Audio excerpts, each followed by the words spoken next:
Someone's head should roll. If it's not Secretary Lloyd Austen, someone on his staff dropped the ball here. This was not an appropriate step, not an appropriate way to handle what was his hospitalization, and hopefully there will be greater transparency, at least within the administration. You probably should own up to it if they're life-threatening, and even an elective procedure like having your gallbladder removed could lead to an infection and could be life-threatening.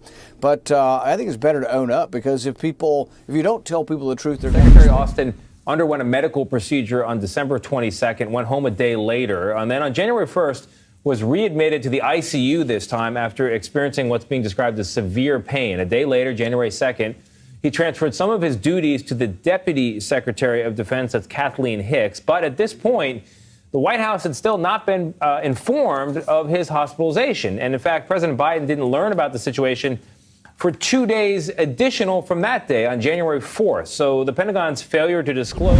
The control of the U.S. Armed Forces is executed from the president through the Secretary of Defense. That's the chain of command. And Don Bacon, moderate Republican, not quick to criticize the administration, said we have a 15-minute warning time for nuclear attacks from Russia and China. With the latest weapons, the SecDef is vital in responding. What if there had been a nuclear attack? The secretary didn't know he was gone. The joint staff didn't know he was gone. Nobody knew. So my question is, who is operating on his behalf? I mean, the United States military took out a senior militia member in Iraq on Thursday, evidently when the Secretary of Defense was incapacitated. So who was governing over that from a civilian leadership standpoint? Who is interacting with our allies for our prosperity guardian of the patrol of the Red Sea? It's a mystery, so there's a lot of questions that still need to be answered about who's in charge. You know, I hear everybody with hypotheticals today. I don't think you need any. I think the actuals are pretty damning, and you gave some of them. That's right. The actual things that are going on in the world, the actual 101 times that our U.S. men and military women have been hit in the Middle East on bases and in stations around the Middle East since October 17th, 101 times. I think the actual, that's an ongoing threat. Is he in charge or is he not? But two things really struck me in earlier reporting with Peter Doocy, because the information was just coming from John Kirby. So it's not just that they didn't know, they were lied to.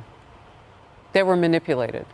What the Situation Room did when it did its check-in to see which cabinet members or which staff were where was they were told that simply Austen was in the D.C. area, when in fact he had left his home to go to the hospital to have a procedure that he said was elective. Then he returned home from the hospital and then had a complication serious enough to go back to the hospital and remains hospitalized today. The D.C. area was not the complete truth. And truth with omission is a lie. And for John Kirby to come out, as he did today, and say, apparently, no harm, no foul, the job of the secretary is not in jeopardy at all, it's actually rather extraordinary, because the lack of truth here, the lie that was told, working from home, the terrible judgment exhibited by the secretary, keeping the president out of the loop, you would think these might be fireable offenses.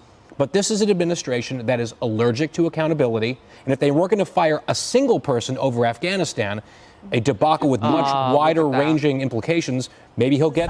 The entire administration was either asleep at the wheel or blatantly ignored the law. Such an important point, Emily. I mean, for anyone questioning who is in control in the White House and whether it's truly the president, this does very little to shore up your wonders.